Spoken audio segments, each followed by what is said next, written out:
Okay. Well, thank you, Zach. Like you mentioned, I am the marketing manager for our horticulture line of products here at Arborjet. And today I'm going to talk to you about some of the things I've learned and some of my experience with vegetable and flower gardening.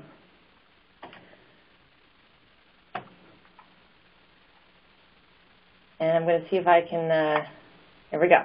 So for starters, I wanted to just put a nice picture up here because I'm not sure where everybody's calling in from, but here in New England, we haven't had much of a spring yet. So I'm dreaming of green and, flowers and all sorts of fun things. What I love about this photo here, good old stock picture, but I love the mixture of containers and flowers in with the vegetable bed.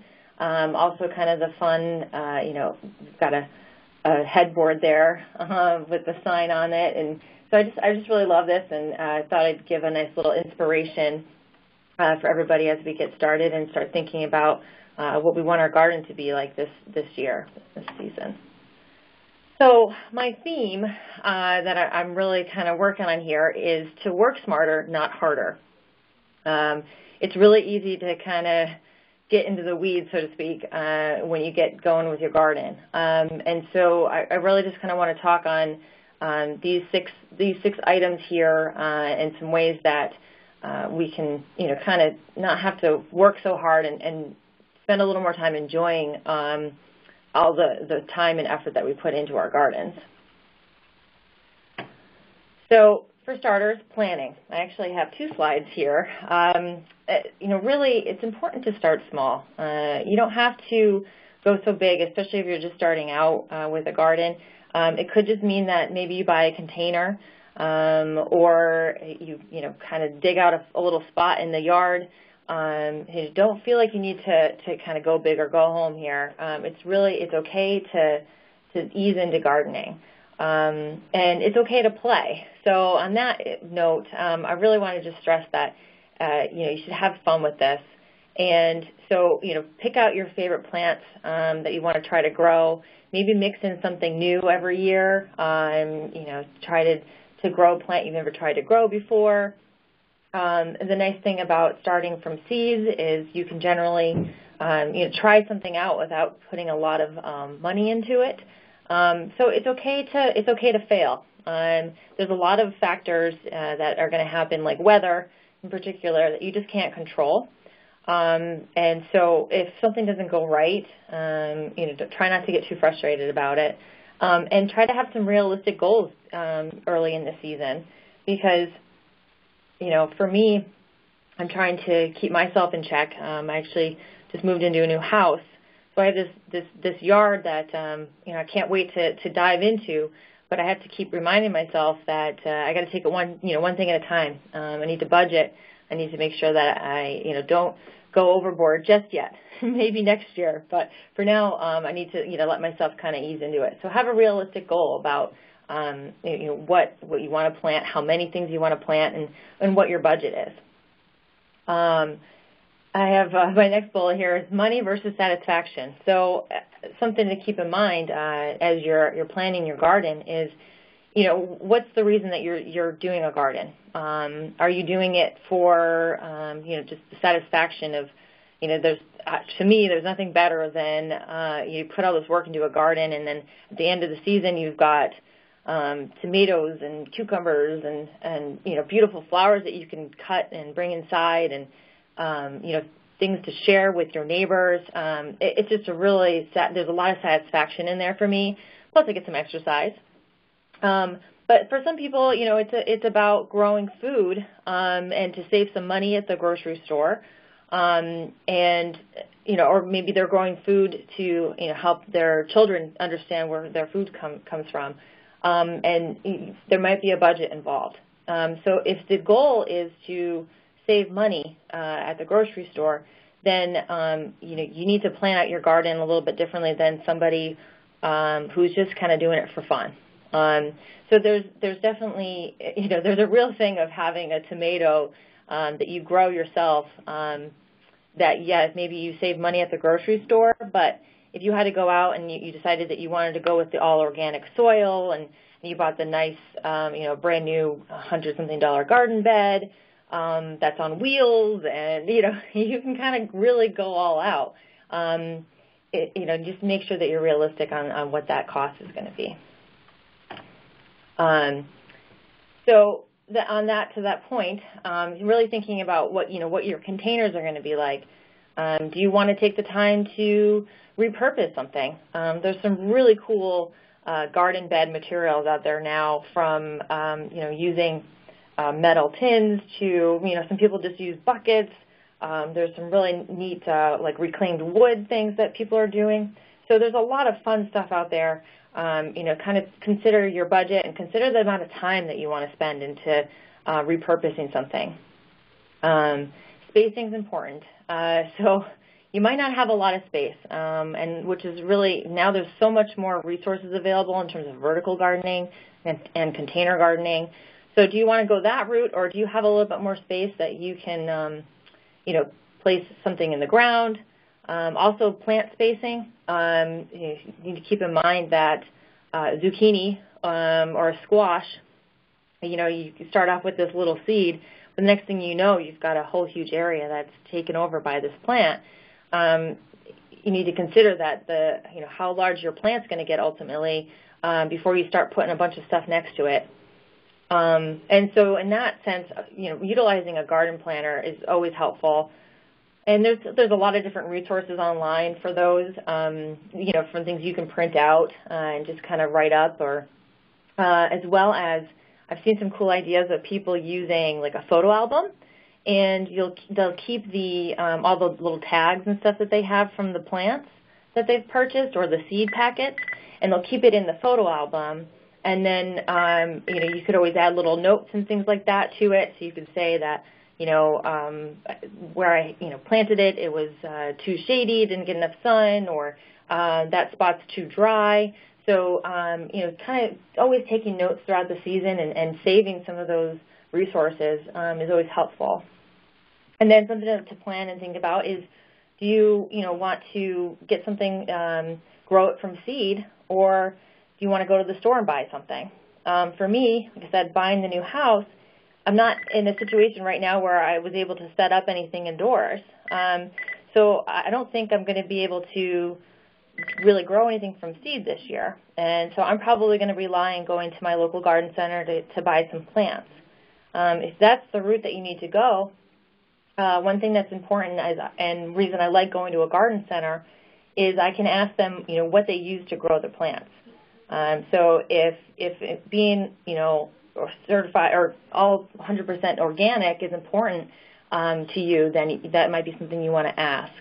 What they're using in terms of fertilizer, as well as any kind of spray on the plants to keep off insects and diseases. The thing is, do you want to go perennial or annual? I love doing a bit of both. Your benefits to perennial, of course, is that it's going to come back next year. So, going with a perennial herb is a nice option. That way, it's something like a thyme plant.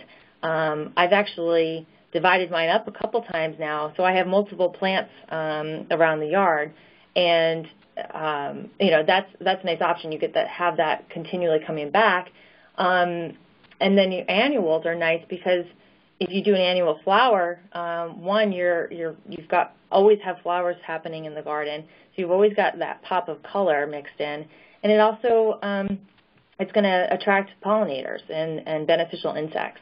So having a mix of perennial and annual, flowers and vegetables is always a great thing to have. So, but you need to kind of think about where those are going to go.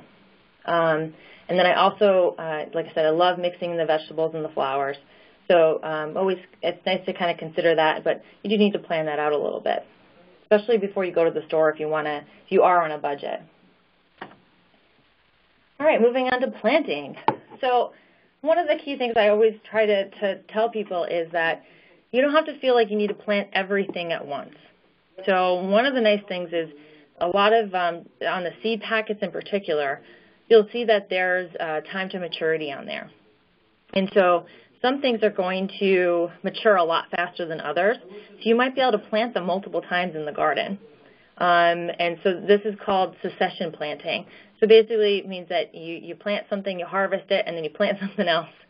And certain things in this time of year, earlier in the season, you can do your lettuces and Swiss chard, beets, things like that are going to be able to tolerate the cooler temperatures. So now is a good time to get those going. But then in the middle of the summer, a lot of the lettuces and whatnot, they're not going to do as well in the that high heat, a lot of temperature, high temperatures, environments. So that would be a good time to have replaced the arugula, for instance, with something else. And then you can replant those cooler crops later in the season for fall. So always something to think about. Take a look at the time to maturity, and when you are doing succession planting, it's important to consider the soil. So once you've planted something and pulled it out, it's taken some resources of nutrients out of the soil. So you need to make sure that you're replenishing that, and we'll talk about that a little bit more. The other thing too is don't be afraid to start indoors. There's a lot more resources now available in terms of using the seed trays with grow lights, and there's all sorts of setups, and that's one of the reasons I haven't quite dived into some of this on myself, because I want to set up something nice in the basement. So there's a lot of opportunity here to start indoors in the spring and then continue growing indoors, because you could get some things started to kind of put out in the second round of your succession planting. So it's another option. You don't have to just do it in the spring. You can kind of keep that going. And I mentioned the perennial plants before. One of the nice things you can do with perennials, certain ones are going to be able to be divided. And the nice thing about dividing your plants is now you have more than one. It's good if you have something that's starting to grow out of the space that you have it planted in. So if you divide it, now you can move it into the second part of the plant into another area, or just fill in its space a little bit nicer. So look for perennials or plants in general that you can divide up. And once again, take some notes. Keep an eye on what's going on, what worked, what didn't work. Like I said, it's okay to fail. And some things that might work right this season might not work the following season based on temperature fluctuations, or if we get a really heavy rain, or there might be some things that just don't quite go your way. And then clean your tools. So on the theme of working smarter, not harder, if you spend a little bit more money on some better tools, knowing that they're going to last you a little longer, and if you take care of them, they're going to work harder for you. So I've always kind of been a believer in putting a little extra money into that, and if it means maybe you don't buy quite as many, but you buy the ones that are the most versatile. So always just kind of keep that in mind. Your tools are going to really help you be more successful and save some time in your garden. So I'm going to do a little product plug here. Give you a little bit of info on two of our products here for the garden. One of the things I always try to stress is to treat early and often. Basically, kind of staying ahead of the game. So every time you're walking around in your garden, take a look at things. Maybe brush your hands across the leaves, shake a plant a little bit, see if anything starts like flying out of it. Look underneath the leaves, look at the stems. It's good to do, in the morning or in the evening, like as you're walking around with your cup of coffee or maybe a cocktail.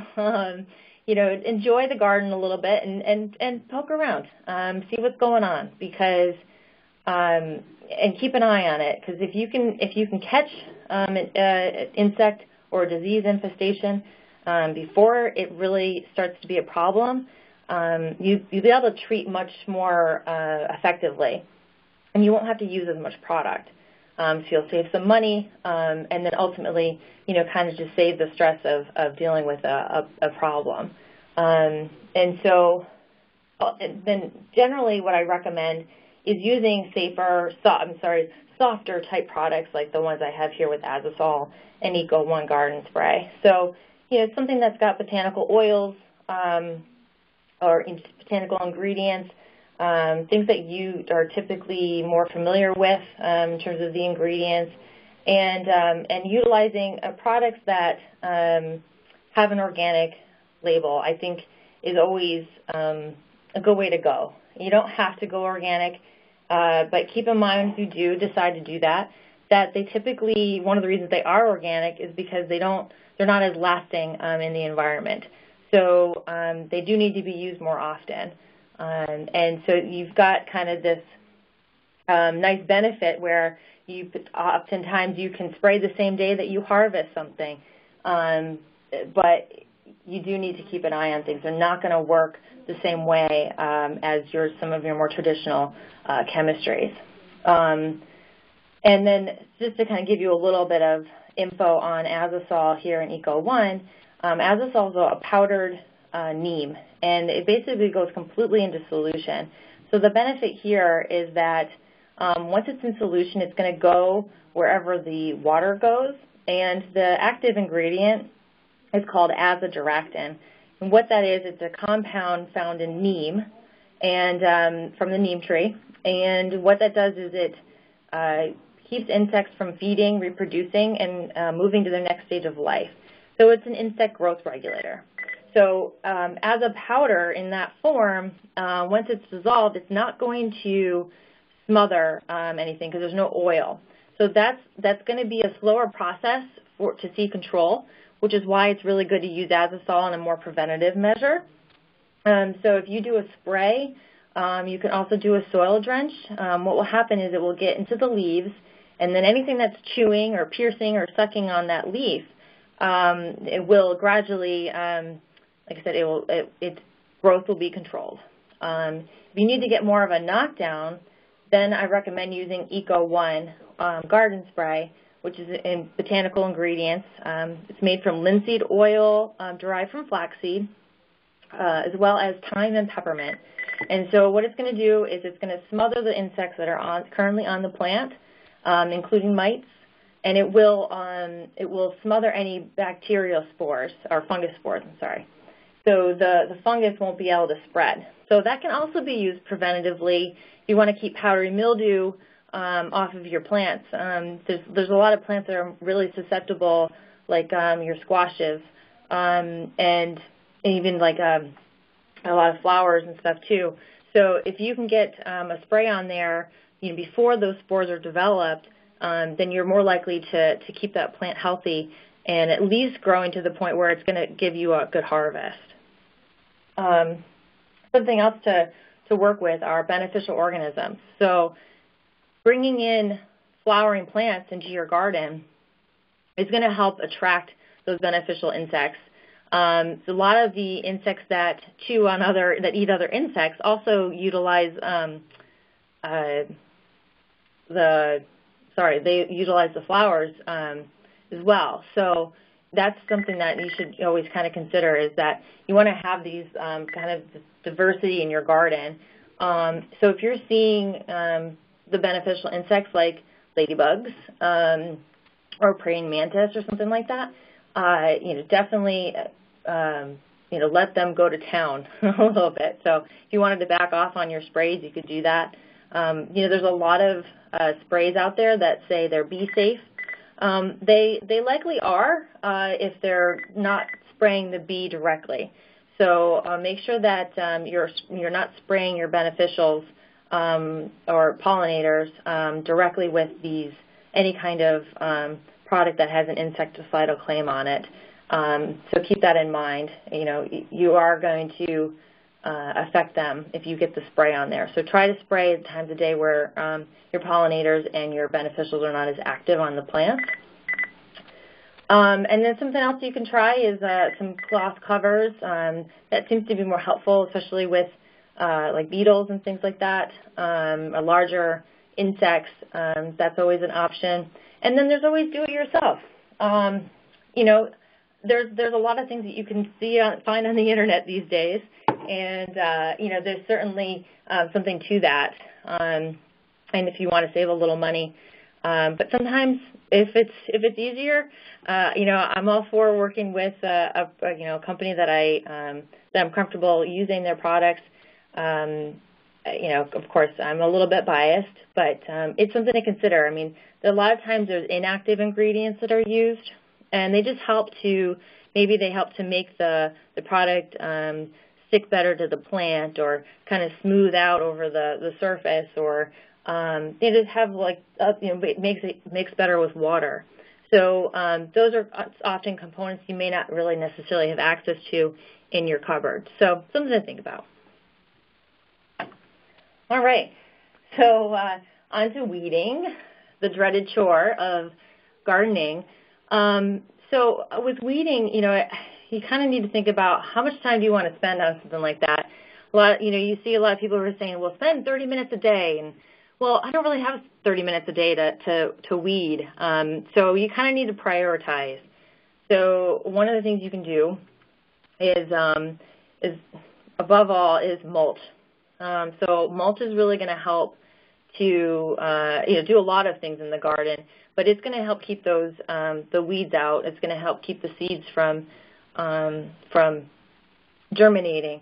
And you know, if you use mulch and you plant you know, kind of close together, you can, you know, keep that the weeds from really kind of getting established.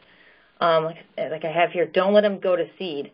So if you need to prioritize a section of your garden of weeds that are starting to flower, you know, that's where you need to spend your time. And hey, you can't beat them, eat them. So there's a lot of weeds that are edible. So as long as you know that they're in a place in your garden that you know what was sprayed on the ground or in that soil in the bed, then if you see some weeds growing, it's okay to eat them. Dandelions are a great example. You can eat the entire dandelion. You can also eat chickweed and I always say this wrong, purslane or something like that. So there's a lot of cool weeds that are really problematic, but you know, some of them actually have very interesting tastes to them. So something to try. And kind of on that same note, if you want to, you know, if you can't beat them, maybe go wildflower. You know, just go, you know, let a section of your yard go a little more wild if you have the space for it. The nice thing about the wildflowers is you're going to help attract a lot of pollinators, beneficials again. So, you know, it's all kind of based on how you want this space to look. A lot of it's personal preference and based on the amount of room you have. So another component here, and I kind of touched on this before, is feeding your plants. But it's really important to not really think about feeding the plant so much as feeding the soil. So the better your soil is, the more it's going to be able to support the plant life and growth without you really having to do a lot. And so once you've established good soil that's got a lot of nutrients and beneficial bacteria, a lot of that stuff kind of going on in there, then you're going to have a better result overall with your garden. And so you can use organic amendments like blood meal and bone meal. There's feather meal. All those like kind of byproducts, and as well as kelp. Kelp is a really nice resource. It actually also has hormones in it that help with rooting, plant rooting. There's also humic acid. So there's a lot of things out there that are available to you. We actually have some of that available in those two products that I have plugged here again. So Arborjet is a really interesting product. It's a blend of biochar and organic amendments. And so the biochar is really kind of a cool ingredient to add to your soil because it's very dynamic and it does a lot of things. Basically, it's an activated charcoal, and all that really means is that it's made from organic material, any kind of, like in our case, we're using hardwood trees. And what it's going to do is kind of create an exchange of nutrients in the soil, as well as add air. It's very porous, and it will hold water as well. And it basically really promotes the beneficial biology in the soil. So it's really going to boost all that, get all the biology activated and doing its thing and eating, and then the biology is going to work on the organic amendments that we have in there, like the blood meal and the bone meal. And as they break those components down, the components are going to produce nutrients that the plants need. So it's a slower process. But the benefit there is gradually the plants are going to be able to have access to those nutrients. And then in the meantime, you're building the soil. So it's good if you have a sandy soil to reduce some of the leaching of nutrients, and then in your clay soil, it's going to add structure and space. So Arborjet is a pretty interesting product. And then we also have Nutriroot, which is going to add kelp as well as nutrients to the soil, humic acid, and a water management component, which I'm going to touch on here in a moment as well. So I wanted to kind of briefly give you a little overview of NPK and what that means. So a lot of times on a fertilizer package, whether it's a liquid or a granular, you'll see 3 numbers together. So in our case, for example, the all-purpose row there is 564. And what that means is it's 5% nitrogen, that's the N, 6% phosphorus, and then 4% potassium. And so those are the 3 key elements for plant growth. And they have various roles, but basically you want to kind of look for a blend of those 3, depending on what you want for from the plant. And so a lot of times you can kind of look at the name of the package to kind of get a feel for what those percentages are going to do for you. So for instance, root flower fruit is a 364, a little less nitrogen. But we're basically, through the name, we're saying that we're going to be working on rooting and flowering and fruiting. A couple other components that we have in our products here are calcium, iron, and manganese. So iron and manganese are really great for helping to keep your plants green. They work very well together. And so they're going to help with greening. And then calcium is a very important component to include in your amendments to the soil, because it can actually help with blossom end rot. So blossom end rots can happen to peppers as well as tomatoes. It's very common in tomatoes. And so having some calcium in the soil can help reduce that risk of happening. We can also help that by maintaining a consistent watering. So you want to make sure that the soil doesn't dry out to extreme levels of dryness. It should help reduce having something like the blossom end rot happening. And then quickly, I want to touch on the no-tilling method. So this is a method some people like to use. The benefit of no-tilling is it's easier. It's a little less work. You're not going in there and instead of mixing up the soil, basically what you're doing is you just kind of continue to add things to the top. So having like a leaf litter on top or compost mixed in, and what that's going to do is your beneficials and your in the soil and your earthworms, they're going to gradually break down those components and build your soil that way. Versus, just kind of always trying to mix it in yourself. The other thing too with the no-till is you're kind of like mulching as well, and so you're going to help keep the your weeding down, and just overall help save some moisture in the soil as well. And speaking of moisture in the soil, I'm going to pop over to watering. So another little product plug here. I'm going to kind of continue. I'll swing back into NutriRoot for a moment. One of the things that we have with in NutriRoot is called a humectant.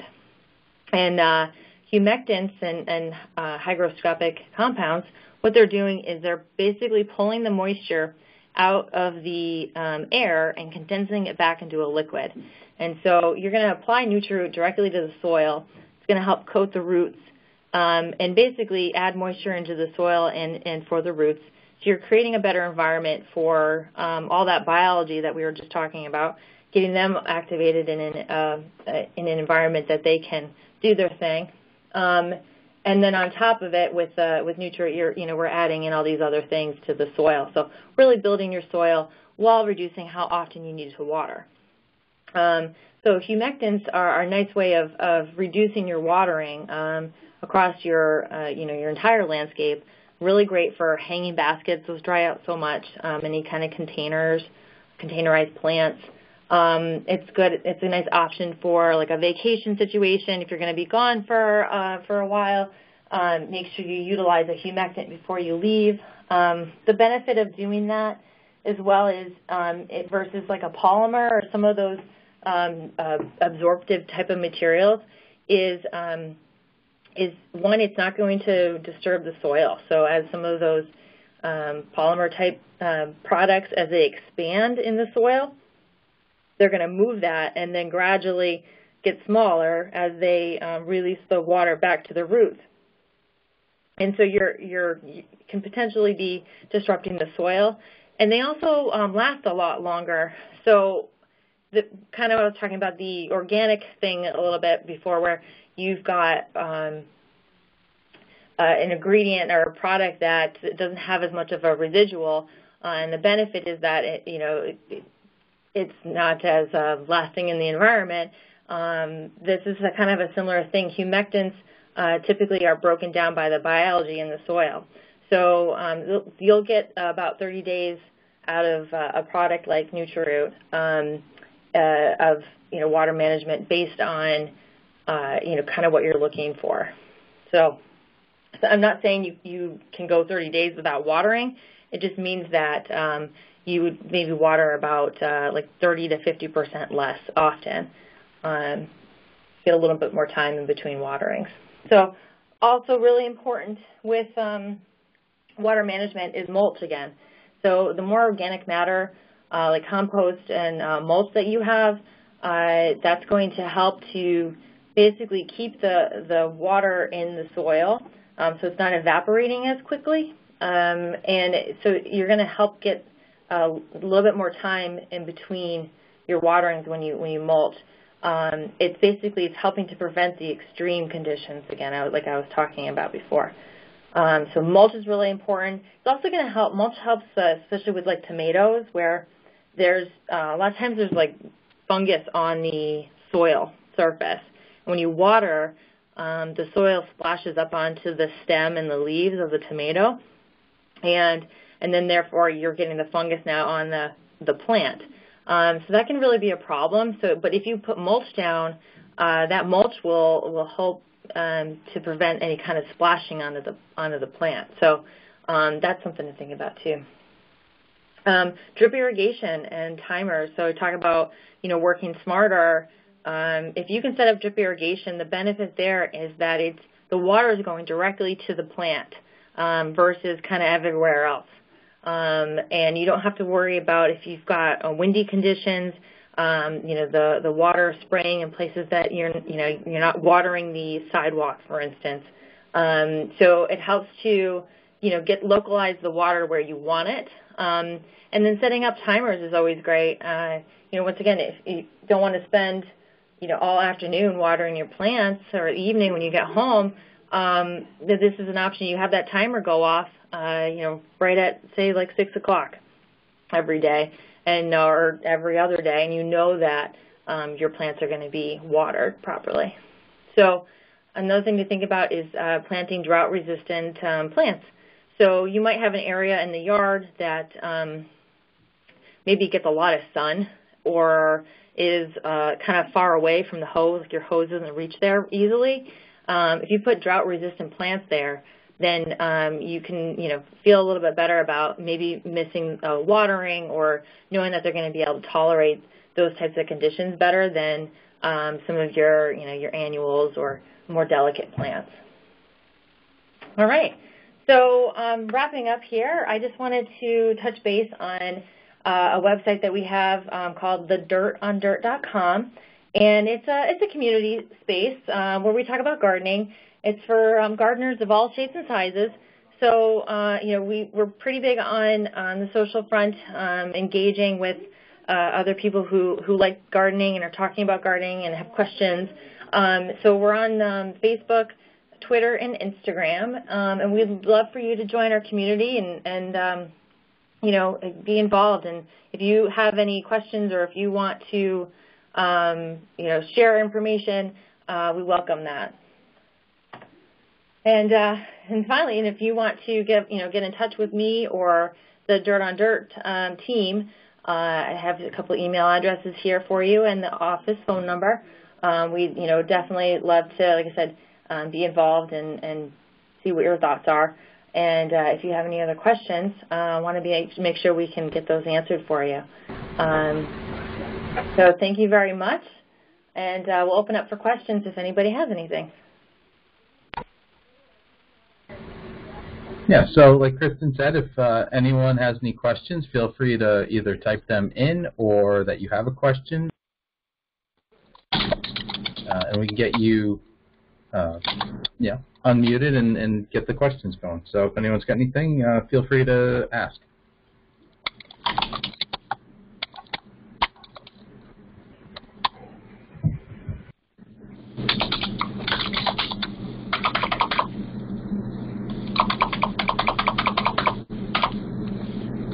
Looks like somebody might be typing a question here.